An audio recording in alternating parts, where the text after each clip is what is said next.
Listo, muy buenos días entonces, estimados alumnos. Les saluda el profesor Víctor Flores.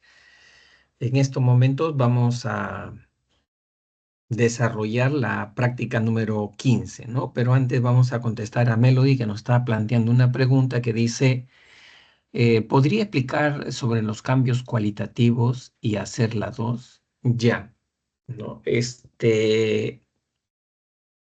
Entonces, vemos que el desarrollo humano se puede evaluar por dos conceptos, ¿no? Hay dos conceptos claves para evaluar el desarrollo. Uno son los cambios y el otro la estabilidad, ¿no? Esos son los dos procesos básicos del desarrollo. O sea, siempre hay transformaciones, ¿no? Siempre el sujeto sufre de metamorfosis siempre, constantemente, ¿no? En su desarrollo.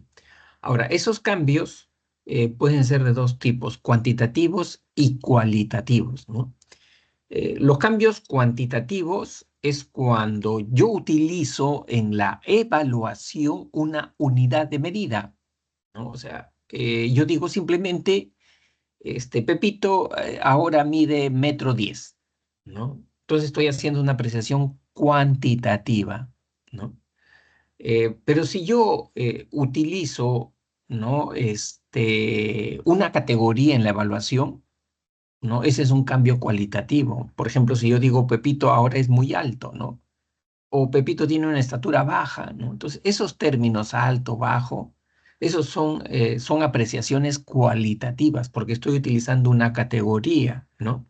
Es como si dijera, por ejemplo, para evaluar inteligencia, digo, Luisito tiene un CI de 110, ¿no? Entonces, cuando yo estoy haciendo esa apreciación, es una apreciación cuantitativa, porque estoy utilizando una unidad de medida, el CI, y en diferentes grados, ¿no? 110, 120, ¿no?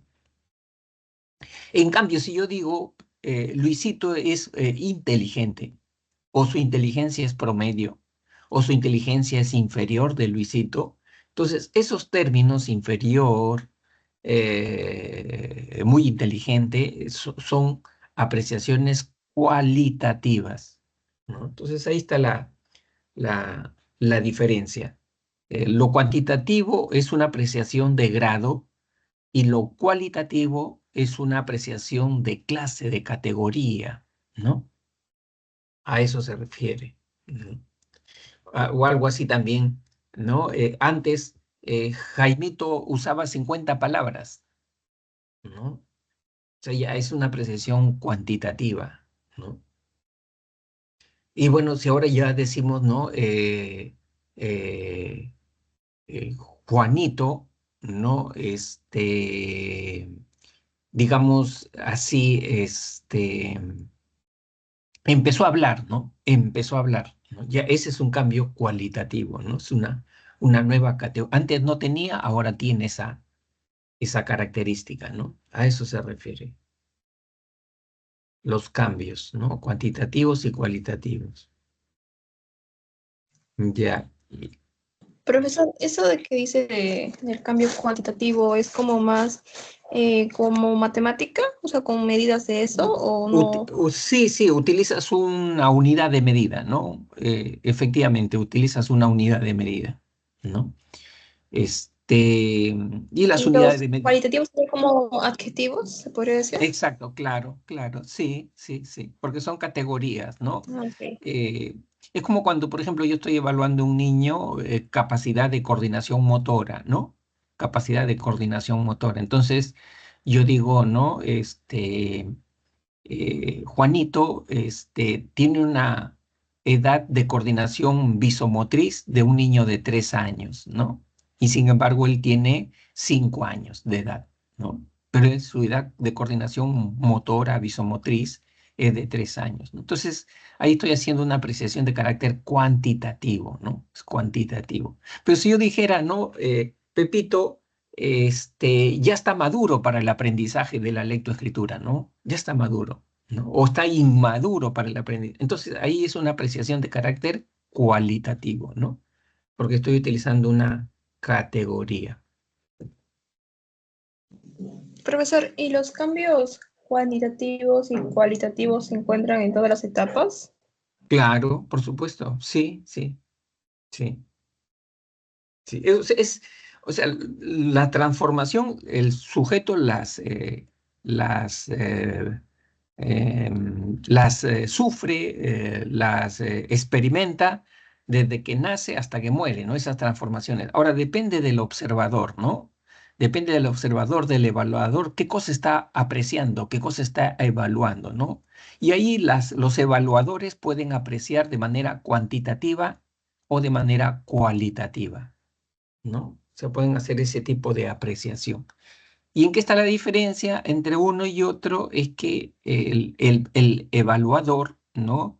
Puede utilizar una unidad de medida o simplemente utiliza una categoría para poder evaluarlo, ¿no?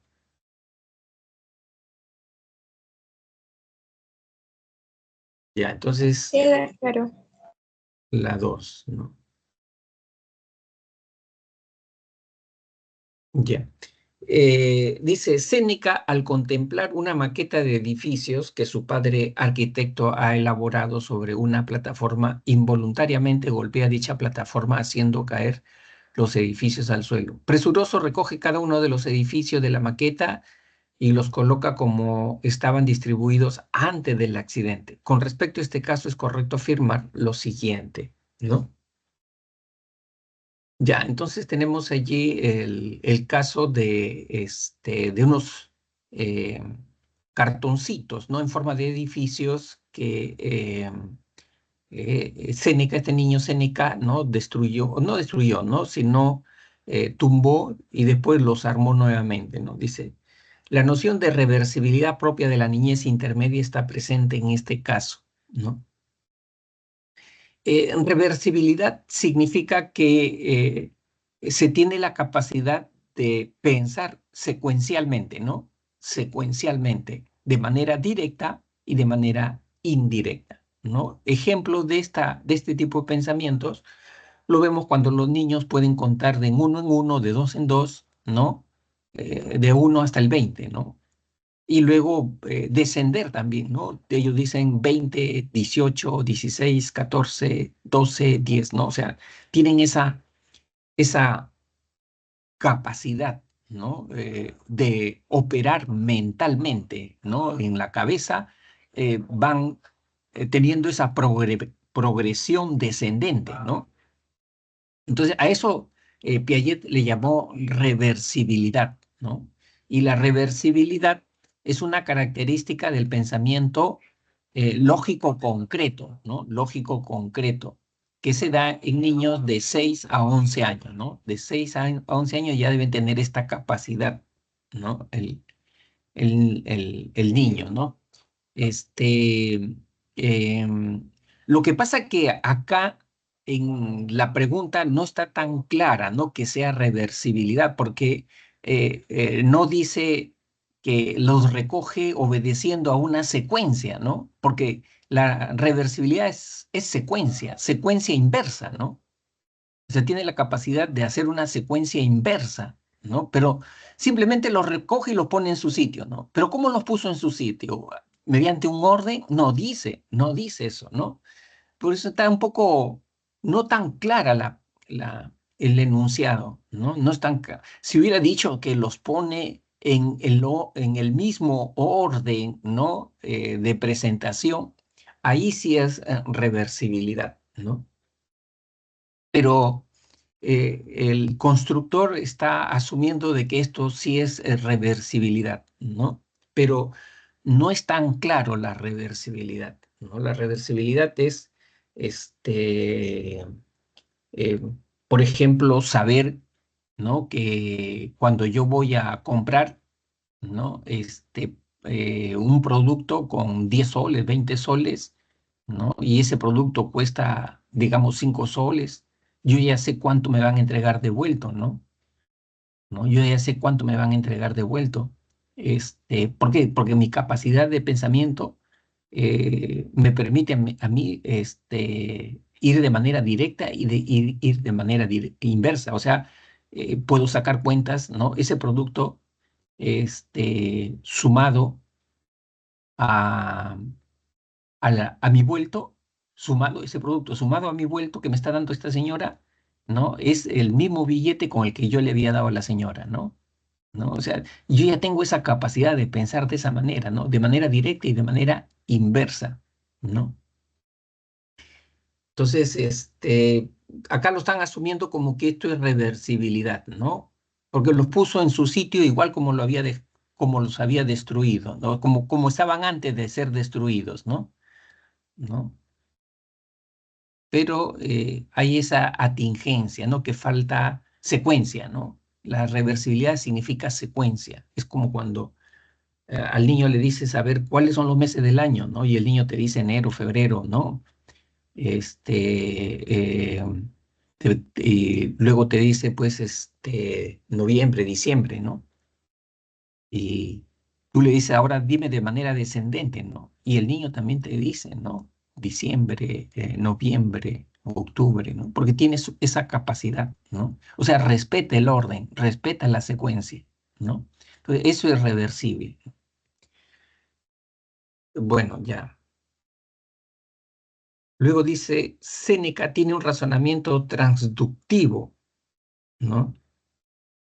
Propio de la niñez temprana, ¿no? El razonamiento transductivo es el pensamiento sincrético, ¿no? El pensamiento sincrético, o sea, el pensamiento analógico, ¿no? Ese pensamiento que va de lo particular a lo particular, ¿no? Que une dos elementos que no tienen nada que ver, pero él le da un, un significado, ¿no? O sea, si, este, por ejemplo, en una casa sacan, ¿no? El arbolito de nacimiento, ¿no? El arbolito de nacimiento, las luces de Navidad, ¿no? En otra fecha que no es Navidad, ¿no? Ese niño va a pensar que ya hoy, en ese día le van a dar su regalo, ¿no? ¿No? ¿Por qué? Porque ha unido dos elementos, ¿no? La Navidad con la presencia de regalos, ¿no?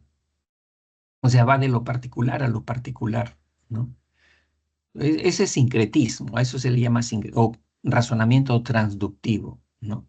Y esto no se ilustra acá en el enunciado, ¿no? Por lo tanto, lo descartamos, ¿no? Tres, se evidencia un pensamiento prelógico. No, ya si tiene la reversibilidad, ya no es prelógico, ¿no? Ya es lógico ya, ¿no? O sea, la reversibilidad, la conservación, son características de un pensamiento lógico, ¿no? Un pensamiento lógico concreto. Entonces, acá te está diciendo al revés, ¿no? Por lo tanto, también esto lo descartamos. Entonces nos quedamos solamente con el primero, ¿no? Con el primero, que es la C, ¿no? Profesor, en la niñez temprana está el prelógico, ¿no? Sí, sí, ajá, en la niñez temprana, sí, sí, Okay. preoperacional, ¿no? Se dice prelógico operacional y operación lógica concreta, ¿no? Claro, no, es un término, ¿cómo se llama? Que no está, que puede ser considerado sinónimo, ¿no? Puede ser considerado sinónimo, pero no es un término científico, ¿no? El término científico es lo que tú dices, preoperacional, ese es el término, ¿no? Preoperacional, pero que en realidad significa eso, ¿no? Ausencia de lógica, ¿no? Es un pensamiento fantasioso, mágico, animista, ¿no? Ese es el pensamiento preoperacional, ¿no? Con sus tres características, ¿no? Tiene un pensamiento egocéntrico, mágico, animista y sincrético, ¿no? Esas son las tres características de esa etapa preoperacional del niño, ¿no? Ok, perfecto. ¿Podría ser las 7? Queda claro. Sí.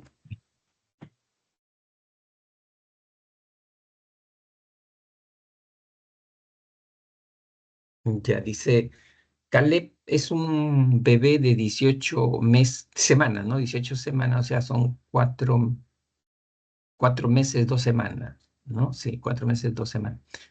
Sus padres han notado que ya le han empezado a brotar 2 dientes en la encía inferior, ¿no? En la encía inferior. El padre se encuentra muy alarmado porque en su familia a todos les aparecieron los dientes después de 6 meses, ¿no?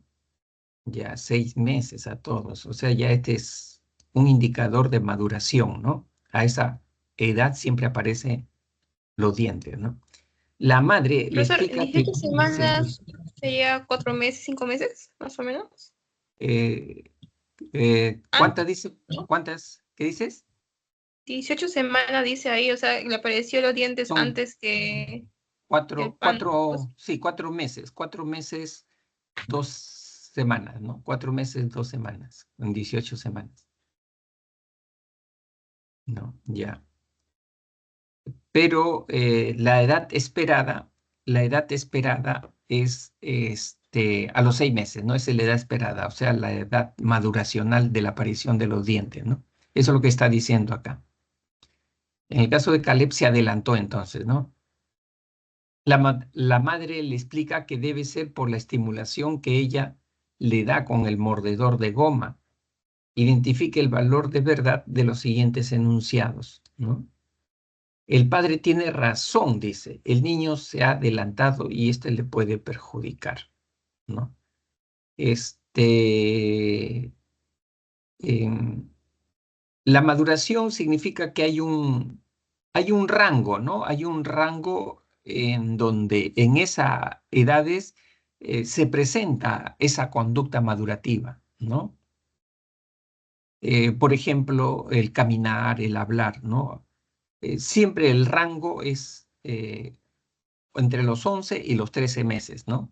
Entre los 11 y los 13 meses. O sea, al año, un mes antes, un mes después, ya aparece, ¿no? La conducta de hablar, de caminar del niño, ¿no? Ese es el rango madurativo. Entonces, algunos lo hacen a los 13 meses, otros los hacen a los 11 meses, ¿no? Y eso es normal, ¿no? Eso es normal.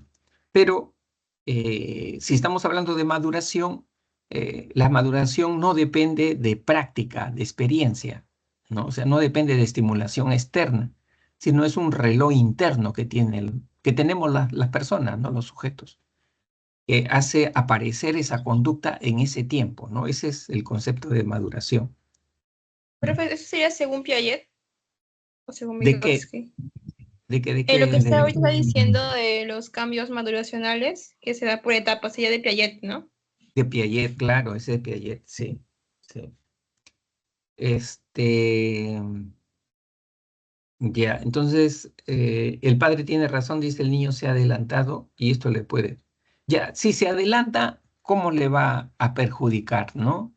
O sea, si un niño se adelanta, no camina a los 12, 13 meses, camina a los 11, eso no le va a perjudicar, ¿no? Igual sucede con los dientes, ¿no? Entonces, esta la descartamos, ¿no? Como falsa, ¿no? Ponemos como falsa. Dice dos, la estimulación de la madre le ha acelerado el proceso de dentes. Sí, nosotros sabemos que la maduración no depende de un factor externo, no depende de aprendizaje, no depende de Vygotsky. experiencia, claro, no depende de eso, ¿no? Sino es un motor interno, ¿no? Es un motor interno, es un reloj interno, ¿no? Entonces acá también lo ponemos como falso, ¿no? Lo ponemos como falso. Porque estamos hablando de dentición, ¿no? De la aparición de los dientes, ¿no? Y eso es un factor biológico, estrictamente, ¿no? Debido a la maduración. Tres, la dentición es Profesor, un ¿y qué cambio, podría ser disculpe, qué podría ser un cambio que sí tenga que ver con un factor externo? un factor externo. Ya, por ejemplo, que empiece no a esta edad, ¿no? Lógicamente, pero de repente que empiece a dibujar círculos, ¿no? Cuadrados, ¿no?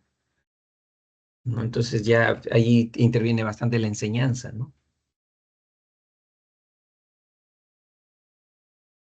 Luego tenemos 3. La dentición es un cambio madurativo, claro, no depende de la estimulación externa. Eso está correcto.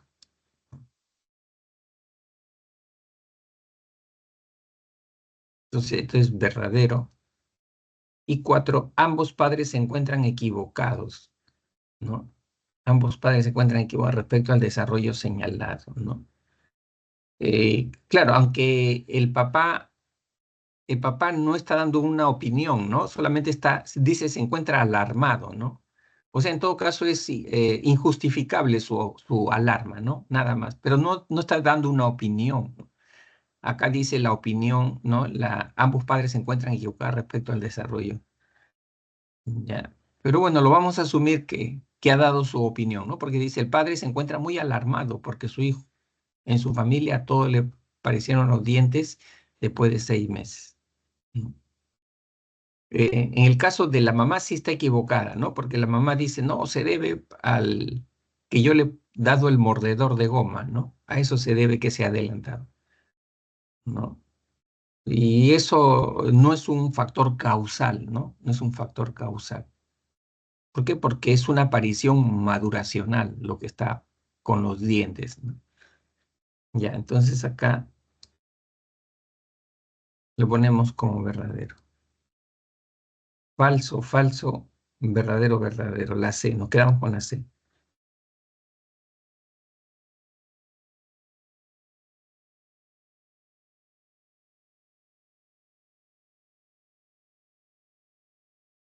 Ya, ahora sí, la C. Ujú.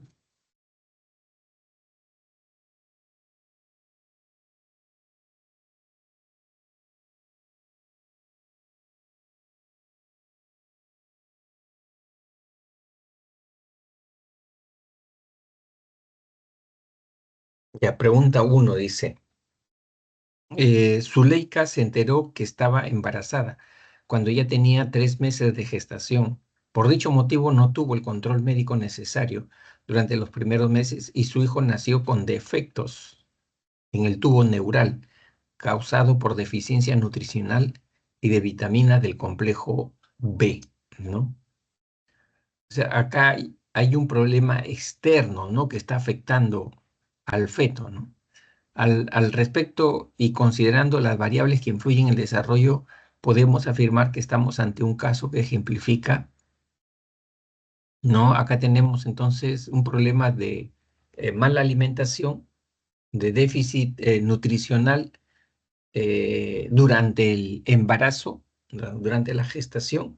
Entonces, es un problema congénito, ¿no? O sea, va a tener un retraso este chico, ¿no? Un problema de repente también de intelectual, ¿no? Y que tiene un origen congénito, ¿no? Va a tener un origen congénito. Entonces, si lo congénito es biológico, ¿no? Por lo tanto, nos quedamos con la C, ¿no?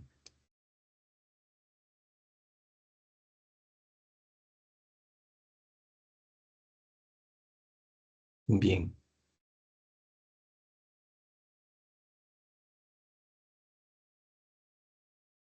ya, esto ya lo hemos visto. Dice E3, Eric Erickson establece 8 etapas que caracterizan al desarrollo psicosocial de la persona. Relacione los siguientes conflictos con los ejemplos que representan, ¿no? La A dice, ¿no? Edna siente placer en esforzarse para realizar las compras de la casa con éxito, ¿no? Este, siente placer. Ya, esto más bien lo podemos relacionar frente con iniciativa, ¿no? Iniciativa versus culpa. B.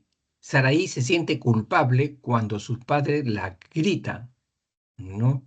Por armar una torre con, eh, eh, por armar, dice ¿no? Una torre Se siente, sí, pues, a ver, vamos a ver acá, 3, acá está un poquito, ujú,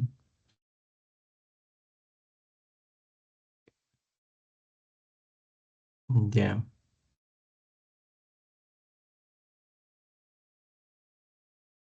ya dice, Edna siente placer en esforzarse para realizar las compras de la casa con éxito, realizar las casas con éxito, ¿no? Ujú, ya, acá creo que laboriosidad, porque cuando uno realiza una tarea, sí, pues una tarea más que iniciativa es un trabajo, es laboriosidad, ¿no? Sí, laboriosidad. B. Saraí se siente culpable cuando su padre le grita por armar una torre con las almohadas, ¿no? Ya. Creo que hasta lo está indicando, creo ahí, ¿no? Lo está indicando, lo está indicando ya. O sea, está utilizando hasta los mismos términos, ¿no? Culpa, culpable. Y se dice, Liam ha aprendido a hacer su cosa por sí mismo y goza de ejercitando su voluntad, ¿no? Entonces acá tenemos este de aquí, ¿no? 1C, 2A y 3, ¿no? Y 3B. Entonces nos quedamos con la A.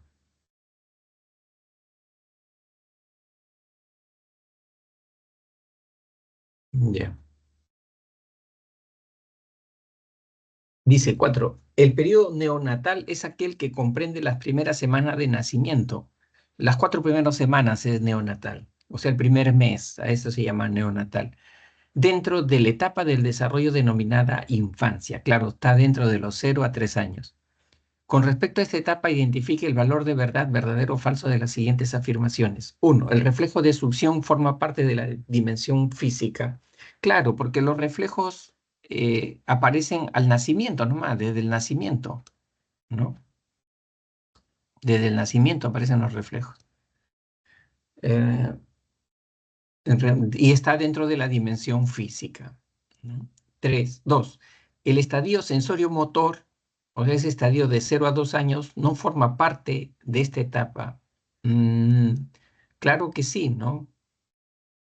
Claro que sí. Por lo tanto, al negarlo, lo ponemos como falso, ¿no? Como falso. 3. Los cambios cuantitativos se dan solo en esta etapa. O sea, este, ¿solamente en el periodo neonatal se dan cambios cuantitativos? No, se da a lo largo de toda la vida del sujeto, ¿no? Entonces, esto es falso también, falso. Verdadero, falso. A la B, la B. Profe, buenos días. Sí, buenos días. Después puedo hacer la 2 y la 9 después de lo que le pidieron. ¿Cómo, perdón? La 2 y la 9. La 2 y la 9. Ya le hemos pasado la 2. A ver, vamos a verla, vamos a verla. Profe, después la 10 la última proposición, ¿sí? Ya. Acá está, ¿no? Acá habíamos dicho que estrictamente hablando, no, el Profe, yo caso solo no tengo está. duda en la transductivo y prelógico. La Ah, 1 sí la ya, entendí. ya, ya. Ya, lo transductivo es lo que nosotros conocemos en la pre-San Marcos como pensamiento sincrético, es lo mismo, ¿no? O sea, es un pensamiento analógico. Acuérdate que en el transductivo el razonamiento es de lo particular a lo particular, ¿no? O sea, establece una relación entre dos eventos que no tienen nada que ver, ¿no? Y los une. ¿no?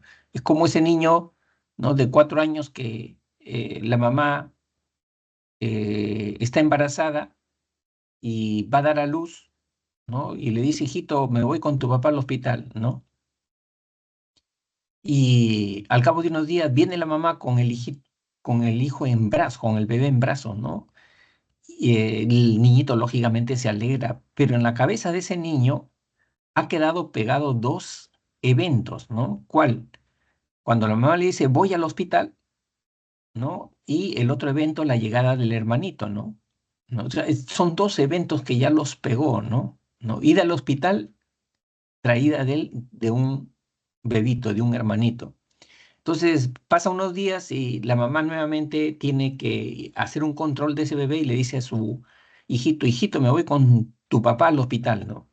Entonces, este hermanito, este niño, va a estar con la idea que la mamá cuando regrese, le va a traer otro hermanito, no el mismo, sino otro, porque en la cabeza de este niño está que cada ida al hospital significa la venida de un hermanito, ¿no?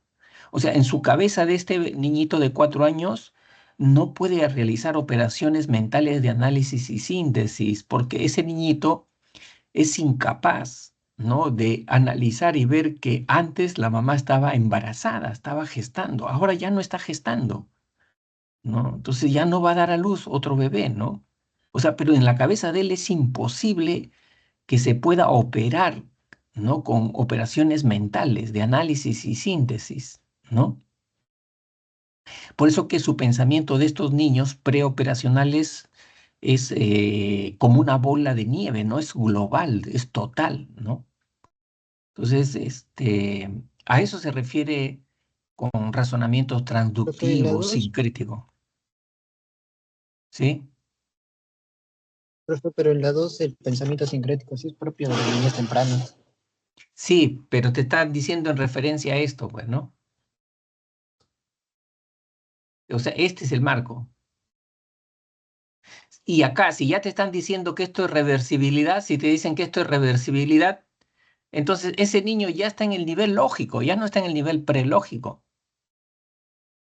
O sea, siempre tienes que guiarte por esto, ¿no? Estamos hablando estas proposiciones en función de acá, del enunciado de esto. De acá estamos. Esta es la fuente, ¿no? Entonces acá, si acá te están diciendo que este niño ya maneja la reversibilidad, entonces es un niño que ya está en el nivel operacional concreto, ¿no?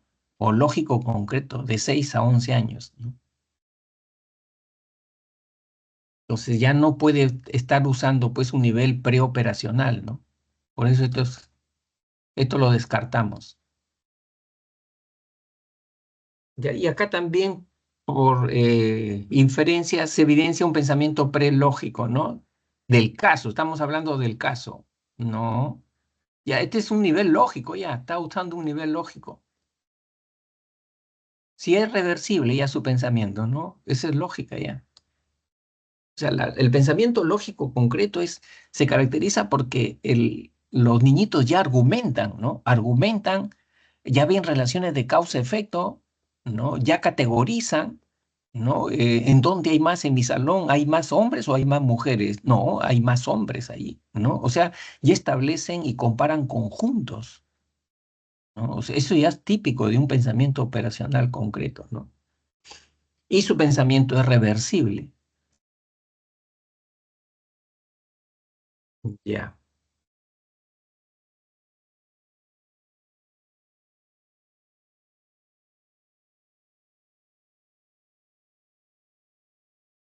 O sea, de las 9, ¿no? Pero vayamos en orden, pues, de una vez para responderla.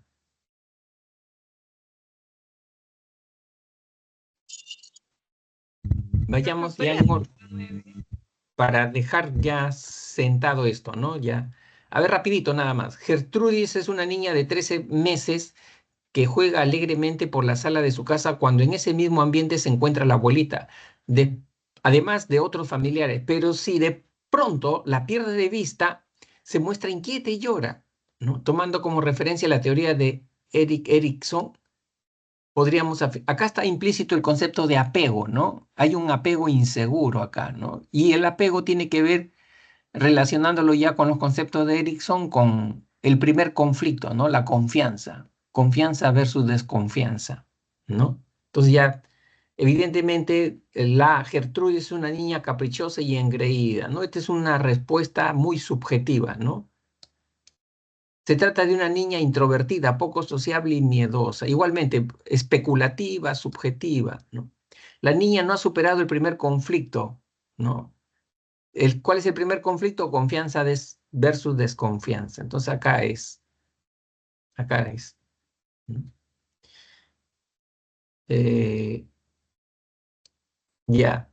Epíteto asiste a clases de fulbito para niños, ¿no? De 5 años. Sus padres se han dado cuenta que al jugar su rendimiento es mejor cuando emplea el pie izquierdo, ¿no? El pie izquierdo a diferencia del derecho. Este hecho confirma que no es solamente hábil en el uso de su mano izquierda, ¿no? O sea, este chico es zurdo, ¿no? Es zurdo. Con respecto a este caso, es correcto afirmar lo siguiente. Epíteto evidencia un cambio propio de la dimensión psicosocial, ¿no? Esto ya es físico, lateralidad, ¿no? ¿Cómo va a ser psicosocial esto? Es en la dimensión física. ¿Mm? Falso. Dos, este es un caso de lateralidad, claro, propio de la niñez temprana. Acá predomina, a los 4 o 5 años predomina ya el uso de una parte de su cuerpo, ¿no? Mano o pie, izquierdo o derecho. Esto es correcto, ¿no? Tres, a nivel físico se evidencia una predominancia del hemisferio del izquierdo. No, sería derecho ya, ¿no? Porque tenemos vías cruzadas, ¿no? Entonces, si él tiene predominancia izquierda, su cerebro que está controlando eso es el hemisferio derecho. Entonces, solamente la C, ¿no?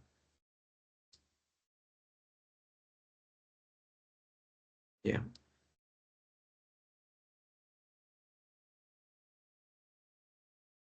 Ya, esto ya también ya lo hemos respondido.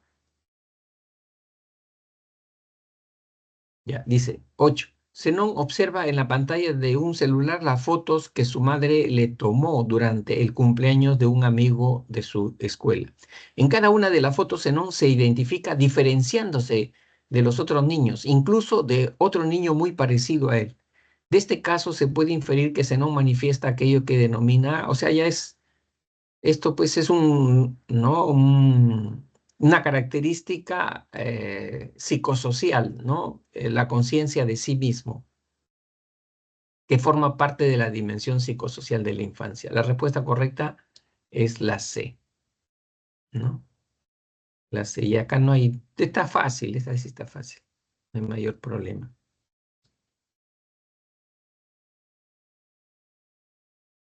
Ya, 9. Según Erik Erikson, los conflictos o crisis generan sentimientos positivos o negativos.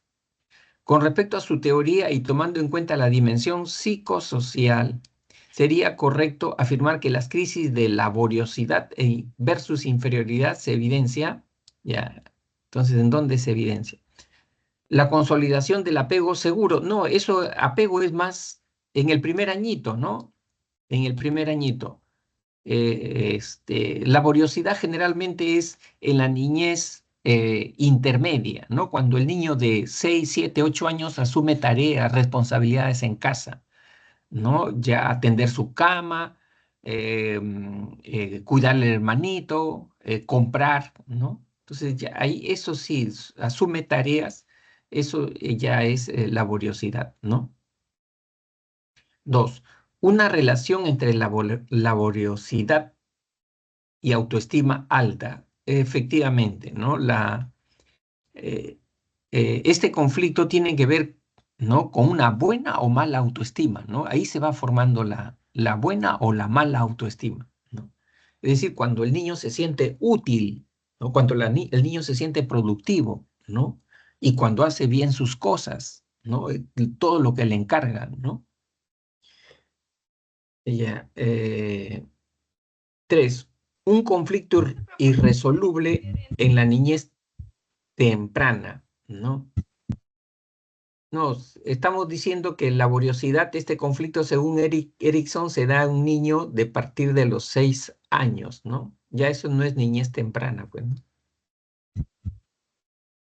Entonces, solamente la 2. ¿Dónde está? La A. Profesor, Sí. en la proposición 2, ¿por qué tendría que ser entre lo que es autoestima alta? Para ver la ya. Claro, porque en este conflicto, laboriosidad versus inferioridad,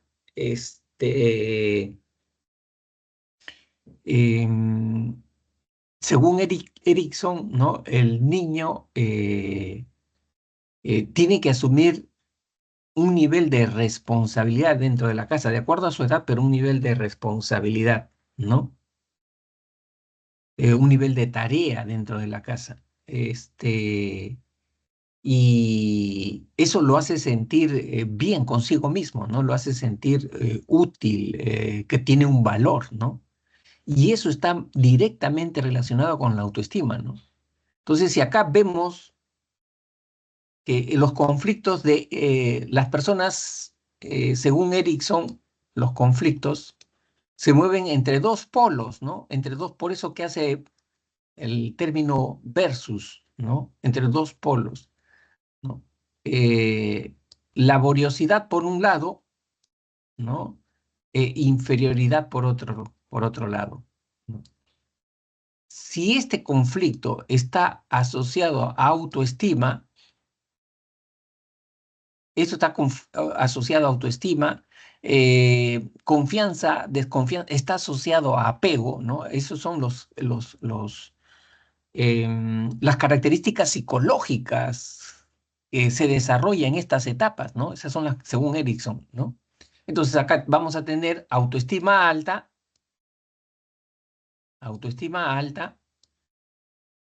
y acá vamos a tener autoestima baja, ¿no? Ese es simple, ¿no? Autoestima baja. El niño que se ubica acá va a tener autoestima alta, y el niño que se ubica acá va a tener autoestima baja, ¿no? Es,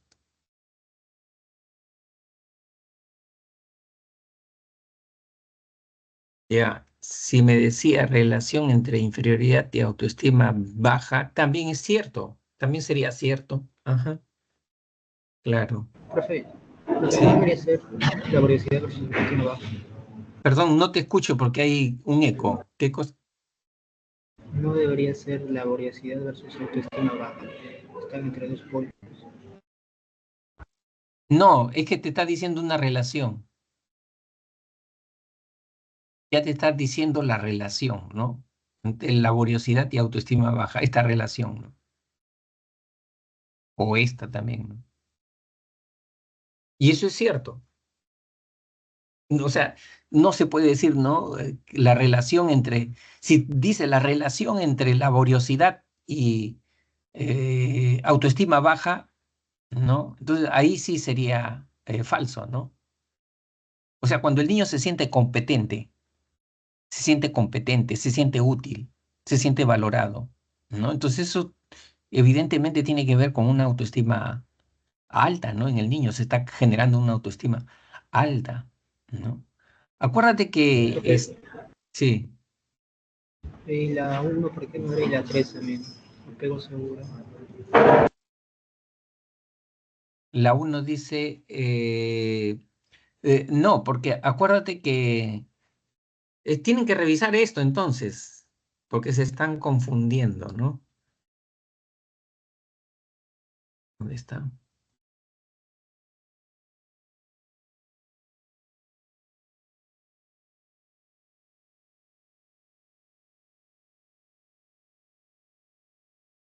Esto de acá, ¿no? Eh, por ejemplo, ¿no? En la etapa en la cual ustedes se encuentran, ¿cuál es la etapa que ustedes se encuentran? La etapa psicosocial, según Erickson, es este de acá, ¿no? Esta etapa. Cuando un adolescente entra a los 12 años, entra a los 12 años, empieza su columna vertebral psicológica, su columna vertebral psicológica empieza a resolver ese conflicto entre buscar una figura con la cual él se identifique a sí mismo, ¿no? O, o vivir en la desorientación permanente, ¿no? Eh, eh, por eso que estos adolescentes,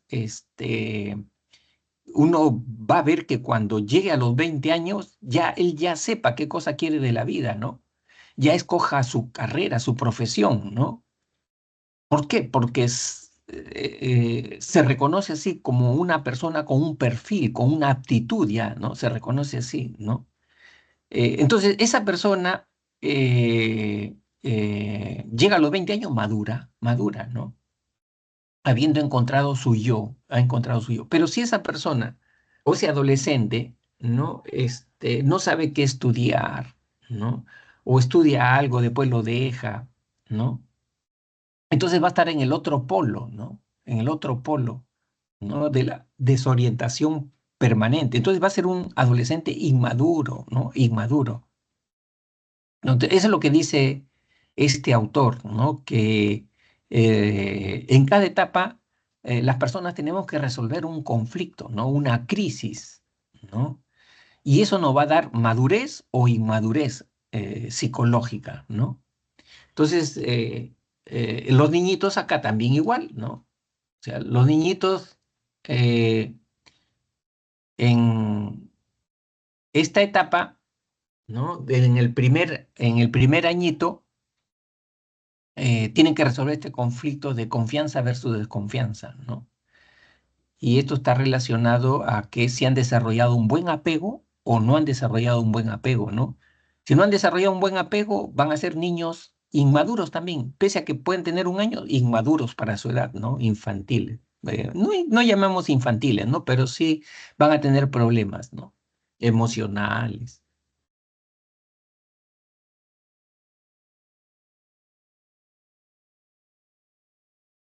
Ya, según este autor, es en esta tiene que ser de acuerdo al autor, o sea, hay que estar pensando de acuerdo al autor, ¿no? A la teoría del autor, ¿no? Entonces, para este autor es en esta etapa, básicamente en esta etapa, ¿no? O sea, es generalmente en el primer año, ¿no? Es en el primer año, porque autonomía ya aparece en el segundo año, ¿no? Autonomía versus vergüenza. Entonces, en autonomía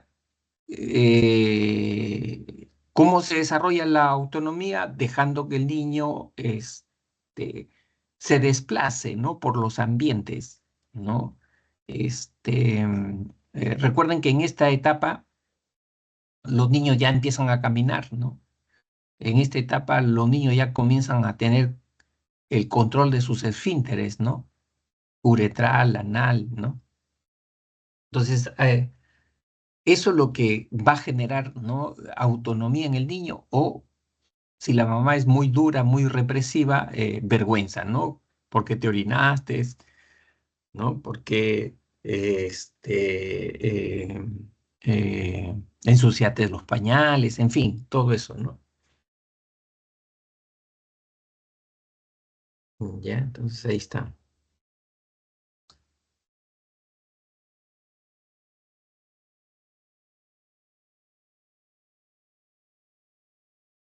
La tercera es falsa porque sí, todo es resoluble, ¿no? Hay un conflicto y resoluble en la niñez temprana. ¿En qué pregunta? ¿En qué La pregunta? 9. La 9, ya, La a ver. 9.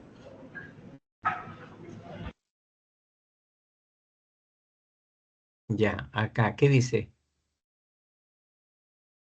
Lo que pasa es que ya la invalida, esta proposición la invalida y se le asume como falsa porque nosotros estamos hablando de conflicto de laboriosidad e inferioridad. ¿Y en qué etapa se presenta? Niñez intermedia, ¿no? De 6 a 11 años. Y acá me está diciendo la niñez temprana, ¿no? Entonces ya lo... Profe, si he dicho niñez intermedia, hay que salir. ¿Cómo? Si hubiera dicho Perdón, su etapa, si hubiera no dicho su entiendo. etapa, que es niñez Lo que intermedia. pasa que, ¿sabes qué? Se escucha con eco tu voz, algo ahí está, no te capto. Hay un fondo que se escucha con eco, ¿no?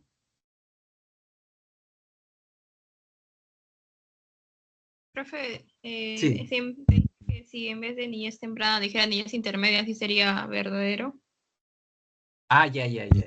Ya, un conflicto irresoluble, ¿no? No, pero acuérdate que Erickson no habla de conflictos irresolubles, ¿no? O sea, esos conflictos no son irresolubles, o sea, que no se pueden resolver. Él dice que sí, y la mayoría los resuelve satisfactoriamente, ¿no? O sea, la mayoría a los 20 años ya sabe qué cosa va a hacer de su vida, ¿no? Ya ha escogido una carrera, la mayoría. Hay otros que no, ¿no? Hay otros que no. Porque la gente se mueve en esos dos polos, ¿no? Cuando llegan a esa etapa, ¿no? ¿No? Entonces no le podemos decir que eso es que no tiene solución, ¿no? No podemos decir eso, ¿no? O sea, ten en cuenta siempre que el que construye estos ítems te va a poner términos, ¿no? Para, para que adrede tú te equivoques, ¿no? Pero si tú conoces bien los términos, entonces no, y los conceptos, no te va a inducir a error, ¿no? O sea, tú podrías decir que el conflicto de identidad, ¿no? Y de confusión de roles es irresoluble para el adolescente. No puede decir eso, ¿no? ¿No? Igual tampoco no puede decir que ese conflicto, ¿no? En la niñez temprana es irresoluble para el niño, ¿no? Ya. El profe, disculpe, ¿qué es irresoluble significado? Ah, que no tiene solución, Ay, ok. que no tiene solución.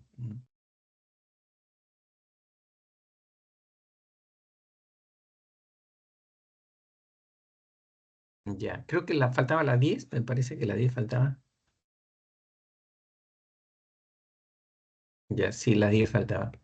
Dice, Jean Piaget identificó cuatro etapas diferentes en el desarrollo de la inteligencia, ¿no es cierto? Relacione las siguientes etapas con los ejemplos que la ilustran. Ya, correcto. Entonces tenemos preoperacional, operaciones formales y sensorio motriz. Entonces no está presente lógico concreto, ¿no?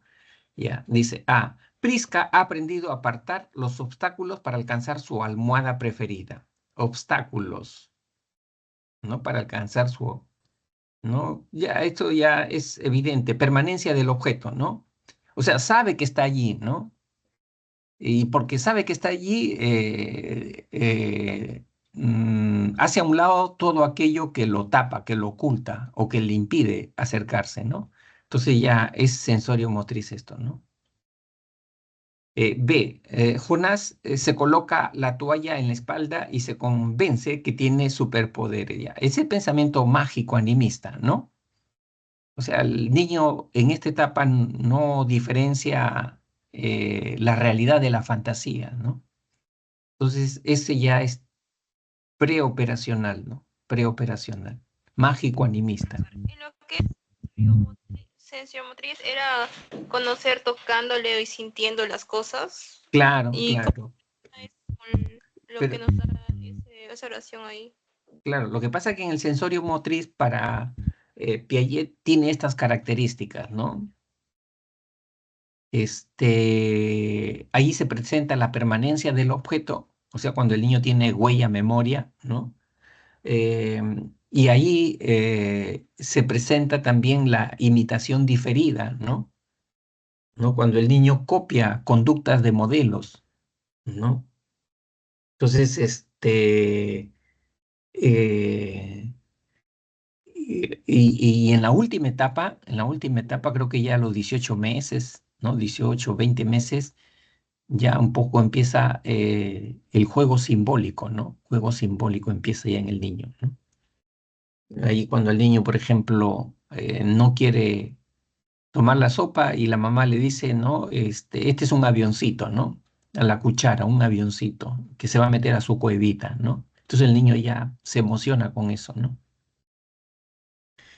¿Por qué? Porque empieza la función simbólica ya, ¿no? En esa etapa, ¿no? Eso es lo que dice Piaget.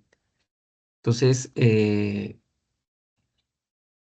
la C dice, Arlet es capaz de argumentar por qué siente cariño por sus hermanos, ¿no?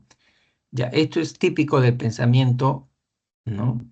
De las operaciones formales, ¿no? Operaciones formales, ¿no? O lógico abstracto también se le conoce, ¿no? Lógico operacional formal, ¿no? O hipotético deductivo. ¿No? Ya, entonces ahí sería 1B y 2C. 1B, 2C, 3A. La D. La D. Ya, ahí hemos terminado entonces.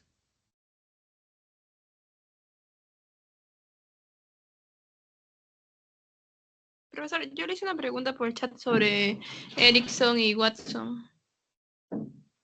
Ah, ya. Dice, en Erickson y Watson se tiene que superar necesariamente la etapa anterior. Watson. Ya. ¿A cuál? Watson no habla de etapas. John Watson no es el de condicionamiento clásico. No, perdón, profe. Abraham Maslow que nos dice sobre eso de que tienes que pasar de fisiológica a seguridad y Ah, pues ya, tener ya, todos ya. De necesidades, las necesidades, las jerarquías de ¿no? necesidades. Ajá. De Maslow. Ah, ya, ya, ya. Dice, ujú, claro, superar necesariamente. Sí, sí, sí, en eso tienes razón. Claro, ajá, sí. Aunque son dos temas diferentes, ¿no? Porque Abraham Maslow habla de motivaciones,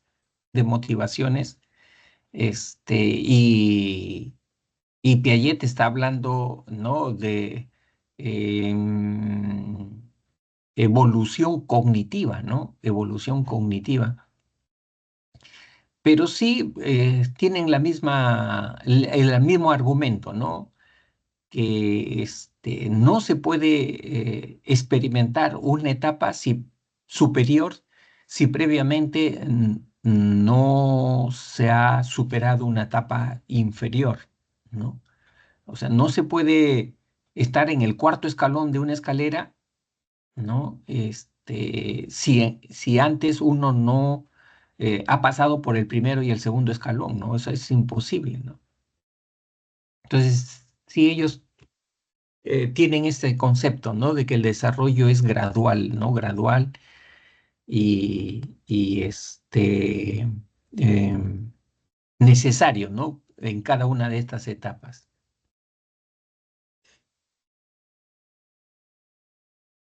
En el caso de Maslow no habla de etapas, por si acaso. Maslow no habla de etapas, Maslow habla de categorías, ¿no? Son categorías de necesidades, tipos de necesidades, ¿no?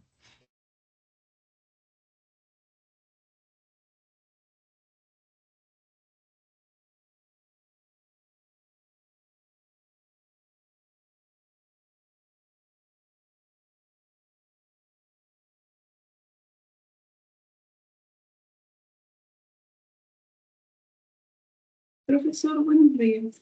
Buenos días. Profesor, ¿me podría explicar la 7, por favor? ¿La qué? La pregunta número 7. La 7, ya. Sí. Acá está, acá está.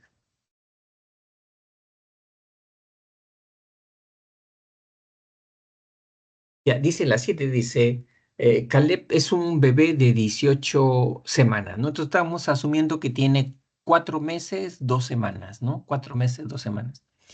Sus padres han notado que ya le han empezado a brotar 2 dientes en la encía inferior. El padre se encuentra muy alarmado porque en su familia a todo le aparecieron los dientes después de los 6 meses, ¿no? O sea, acá estamos hablando ya entonces según el papá, de una conducta madurativa, ¿no? Si a la mayoría se le presenta una conducta o una reacción del organismo en una edad determinada, eso ya es maduración, ¿no? O sea, se espera, según el concepto de maduración, se espera que a esa edad aparezca esa conducta, ¿no? Eso es lo que nos dice el concepto de maduración. Se espera que los niños, ¿no? Al año ya caminen, empiecen a caminar, ¿no? O empiecen a hablar. Eso se espera. En todos los niños se espera eso, ¿no? Entonces, eso ya es maduración. Eso es lo que está diciendo acá, ¿no?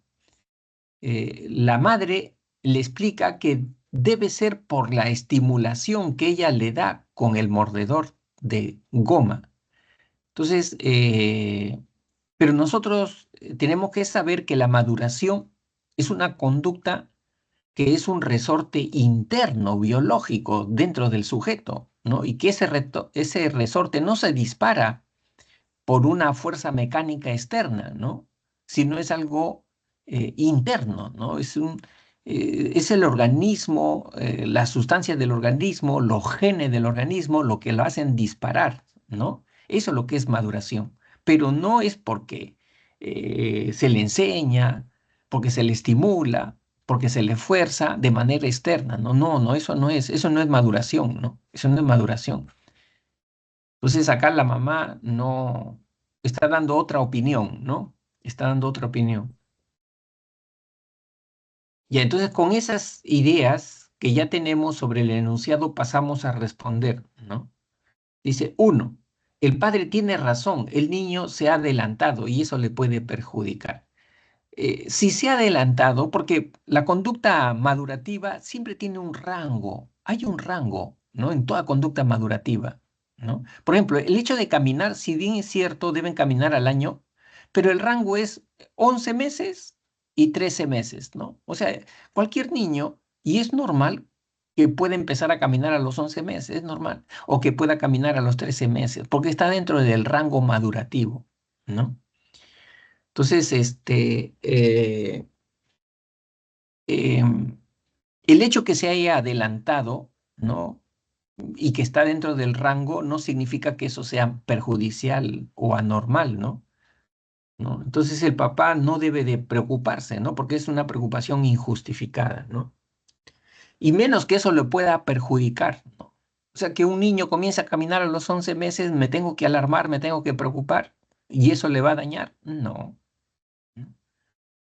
Entonces, por eso esto es falso, ¿no? La uno.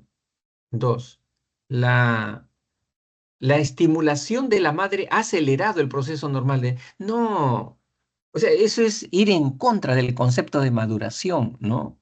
La maduración, la aparición de una conducta por maduración no depende de una fuerza mecánica ambiental, ¿no? Externa, ¿no? Es un reloj biológico la maduración, ¿no? O sea, ese niño sí o sí tiene que empezar a gatear. Sí o sí, 7 meses, 8 meses, ya tiene que empezar a gatear ya. ¿No? No depende de que le enseñen, ¿no? Entonces, lo ponemos como falso a la segunda, ¿no? 3. La dentición es un cambio madurativo, claro, es un cambio madurativo. No depende de la estimulación externa. Esto es cierto, ¿no? 4. Ambos padres se encuentran equivocados respecto al desarrollo señalado, ¿no? En el caso de la mamá sí es evidente, ¿no? Porque la mamá dio una opinión acá, ¿no? Dice, se debe que es porque yo le di la goma, ¿no? Por eso lo ha adelantado, ¿no? Entonces ahí es un error, ¿no? Porque la maduración no depende de fuerza externa, ¿no? Y en el caso del papá dice que el papá solamente no da ninguna opinión, sino simplemente dice que está alarmado nada más, ¿no? Pero bueno, lo consideramos como que está equivocado en todo caso, ¿no? Porque no debería de alarmarse, ¿no? Sino que acá lo han confundido con esto, ¿no? Porque acá sí lo dice el papá, el padre tiene razón, el niño se ha adelantado y esto le puede perjudicar, ¿no? Pero uno no puede estar en función de porque cada proposición es diferente. Esto que le puede perjudicar ha debido decirle el padre acá ha debido decirle el padre, ¿no? Esto lo puede perjudicar, ¿no? Entonces, acá sí ya se hace una buena relación, ¿no? Con el enunciado. Pero igual lo ponemos, ¿no? Como que es verdadero, ¿no? Que no se justifica que se alarme, ¿no? Por lo tanto, la respuesta correcta es la C, ¿no? Ya. No sé si está claro Sí, profe. el... O sea, Ya. por ejemplo, la altura sería un proceso maduracional. Claro, El sí, sí, crecimiento. sí, sí, Yo me sí. había marcado verdadero porque dije, bueno, como hay niños que juegan básquet de pequeños, entonces dije, quizá eso Ujú. estimula que crezcan más. Y eso me Ya. confundí. No, pero ya Pero, allí hay un resorte interno, o sea, hay unos genes, una potencia allí en esa persona que ya está programado para que aparezca esa estatura a una edad determinada, ¿no? Sí, ujú. sí, sí. Ok, profesor, gracias. Ya. Acá Ana nos está dando una pregunta, a ver, dos, creo, ¿no? Dos. Ya. Acá dice, Coquito es un libro utilizado ampliamente por el sistema educativo para el aprendizaje de la lectoescritura. Presenta una estructura informativa única y gradual de aprendizaje para todo el Perú, que considera el orden de presentación de las letras en correspondencia con las primeras experiencias de los niños, como M, mamá, P, papá, S, sopa. Sin embargo, algunos autores cuestionan que las frases utilizadas en el libro solo corresponden al horizonte cultural de un niño de ciudad, de la costa, y no se retrate frases con experiencias socioculturales previas típicas de niños rurales andinos y amazónicos, lo cual facilitaría la conexión con el alfabeto. De lo contrario, estas omisiones le ocasionará, ¿no? Problemas de lectoescritura. En este caso, considerando las teorías cognitivas del aprendizaje, identifica el valor de verdad de las siguientes proposiciones. Siempre es bueno que identificar en el enunciado algunos términos que ya te están orientando la respuesta, ¿no? Y esos términos tienen que ver con teorías, ¿no? O sea, ya cuando te dicen, por ejemplo, acá, ¿no? Experiencias socioculturales, perdón,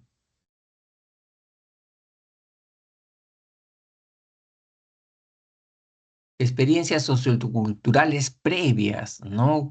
Conocimiento previo. ¿Qué teoría te habla sobre conocimiento previo, ¿no? Experiencias previas, ¿no? Que hay que activarse para que el alumno lo relacione con la nueva información, ¿no? Ya Aprendizaje significativo. claro, ya te está dando, y te lo está diciendo acá, ¿no?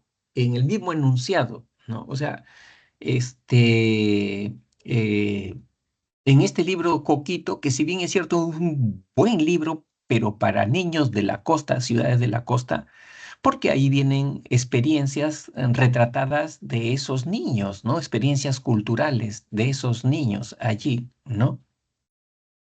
Sin embargo, para aquellos niños que viven en lugares como la sierra, ¿no? De pueblos rurales de la sierra, ¿no? De pueblos de la Amazonía, no hay esas experiencias retratadas en el libro Coquito, ¿no? No hay el Tunche, ¿no? No hay la fiesta de San Juan, ¿no? Entonces, como que ese libro no recoge las experiencias de esos niñitos, experiencias previas de esos niñitos allí, ¿no? Por eso que en esos niñitos dice, le puede traer problemas en la lectoescritura, ¿no? Porque no parte de su experiencia previa, ¿no? Entonces, ya con esa idea, ¿no? Que yo estoy recogiendo del enunciado y lo que está diciendo acá, dice, puedo ya ver las proposiciones, ¿no? Uno, el texto es una crítica al libro Coquito desde la perspectiva de la teoría del aprendizaje por descubrimiento. No, los términos conocimiento previo, experiencia previa, no es del aprendizaje por descubrimiento, sino significativo. Entonces, esto lo descarto, lo pongo como falso, ¿no? Uno, falso. Dos, que la estructura informativa del libro Coquito les impida aprender a algunos niños sería una conclusión de la teoría del procesamiento de la información. No, estamos hablando de aprendizaje significativo, de esa teoría. Acá también lo ponemos como falso, ¿no? Y 3, el contenido informativo del referido libro se cuestiona por no recoger los saberes previos de los niños de otras culturas. Tesis de la teoría del aprendizaje significativo. Esto está bien, ¿no? Está bien. Profesor, ¿por qué dijo Sí. la segunda proposición que era falsa? Ya, porque en este enunciado se está analizando desde la teoría del aprendizaje significativo, ¿no? En cambio, en la estructura 2 dice que la estructura informativa del libro Coquito, ¿no? Les impide aprender, sería una conclusión de la teoría del procesamiento de la información. Y la teoría del procesamiento de información dice que uno aprende porque hace uso de su memoria, ¿no? Hace un buen uso de su memoria. Eso es lo que dice la teoría del procesamiento de la información. Pero acá no te están hablando de eso, ¿no? No te están hablando de eso, que los alumnos no saben codificar bien, no saben guardar bien la información. No te están hablando de eso. Entonces, lógicamente, lo pongo como falso esto, la 2, ¿no?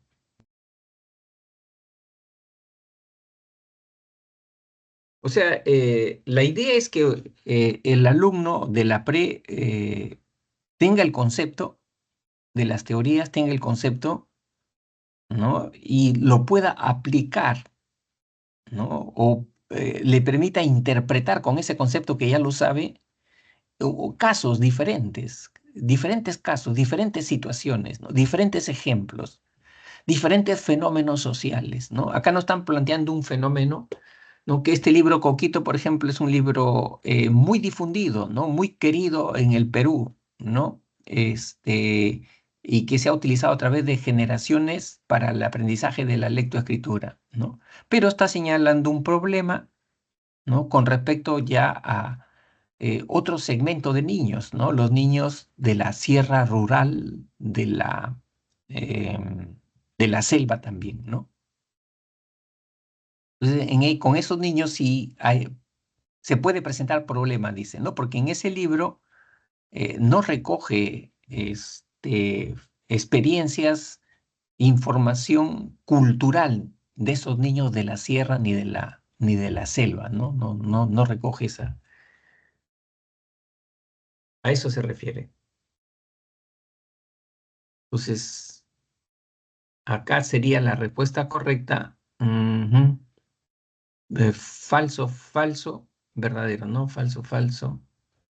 La E. No sé si está claro o algo más para... No, sí está claro. Ya. Es como la teoría del aprendizaje significativo de Ausubel dice, el alumno solamente va a aprender si el profesor parte de sus experiencias previas, activa sus experiencias previas. O sea, primero el profesor no debe venir con su rollo, con su teoría. No, eso no, así no aprende el niño, ¿no? O sea, lo que tiene que hacer el profesor es anclar el conocimiento. ¿Y cómo lo ancla el conocimiento? Cuando aborda un tema relacionado con el concepto que quiero, la teoría que quiero que aprenda, eh, con un tema que tenga que los alumnos conozcan, ¿no? Que los alumnos conozcan, que los alumnos sepan, ¿no? Por ejemplo, quiero hablarles sobre genética, herencia, ¿no? A niños de primaria. Entonces, de frente no voy a enseñarles la ley de Mendel, los cromosomas, los alelos. No, eso es, así no aprende, dice Ausubel, ¿no? Entonces, ¿cómo tengo que hablarles? Agarrar un ancla, ¿no? Un tema bisagra, un tema que se relacione con aquello que quiero enseñarle, pero que tenga que ver con la experiencia previa del niño, ¿no? Entonces, ¿cuál es su experiencia previa en términos de genética, herencia de los niños? El parecido de padres, de hijos a padres, ¿no? Es un tema vivencial de los niños, ¿no? Entonces le podría hablar en qué te pareces tú a tu papá, ¿no? ¿No? Esa experiencia previa, ese conocimiento previo. Así hay que empezar, ¿no?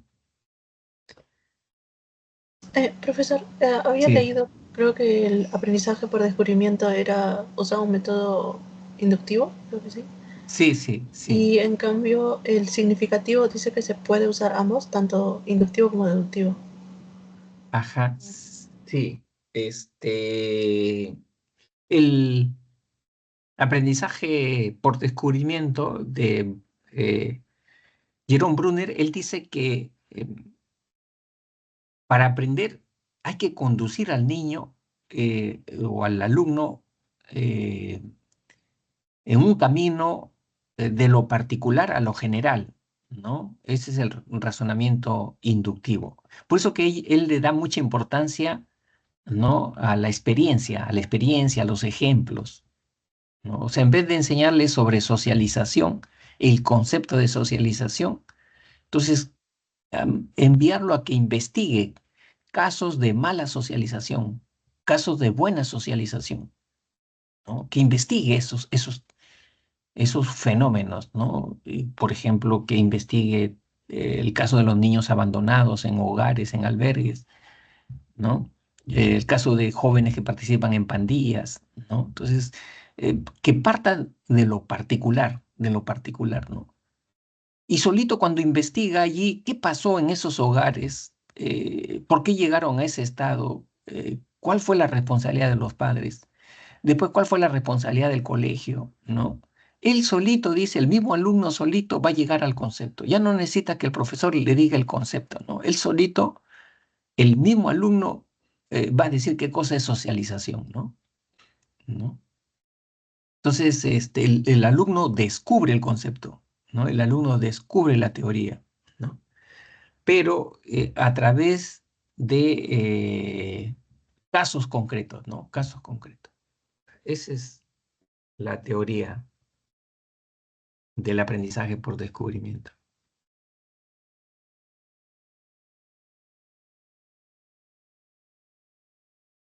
Ya, y esta última dice, Eduardo, al revisar sus resultados del examen de admisión a la universidad, se dio cuenta que no había ingresado, ante lo cual se puso a llorar cabizbajo sentado en su cama. Sus padres al verlo se acercaron y lo abrazaron intentando consolarlo. En la situación descrita es correcto afirmar respecto a la función de las emociones lo siguiente, ¿no? Ya. La emoción experimentada por Eduardo cumplió la función motivacional al favorecer que sus padres lo consuelen. Mm, ya,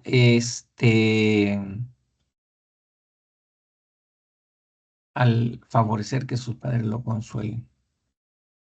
Ujú. La función motivacional es que este, empuja, ¿no? La emoción empuja el comportamiento hacia un objetivo, hacia una meta, ¿no? Entonces, esto es correcto, ¿no? Cuando se puede llorar sentado. Ya. Dos, la tristeza que experimenta Eduardo cumple una función adaptativa al posibilitar la expresión de sentir, dice, la tristeza que experimenta Eduardo cumple una función adaptativa al posibilitar la expresión de sentir ante la frustración, dice, la expresión de sentir ante la frustración. O sea, la tristeza es pérdida, ¿no? Pérdida de oportunidades, pérdida de objetivos, pérdida de personas, ¿no? Eh, Vamos a citar la expresión de sentir ante la frustración. Eso no lo veo tan claro, ¿ah? Tres, la relación entre Eduardo y sus padres está influenciada por la función social de la emoción que vivencia aquel, ¿no? También esto está, ¿no? Esto está correcto, ¿no? ¿Por qué? Porque las emociones también tienen una función social, ¿no? Regula la interacción, ¿no? entre las personas. Ya. Más parece que sería la 1 y la 3, ¿no? 1 y 3. ¿Cuál es tu duda acá? Acerca de la función motivacional, es, bueno, se considera que lo consuelen se considera como motivación. Cuando, digamos, cuando él orienta su tristeza a conseguir un objetivo, ¿no? Cuando orienta su emoción, por ejemplo, ¿cuál es la función motivacional del miedo? La función motivacional del miedo es alejarse del peligro. Ese es el objetivo, alejarse del peligro, ¿no? Entonces,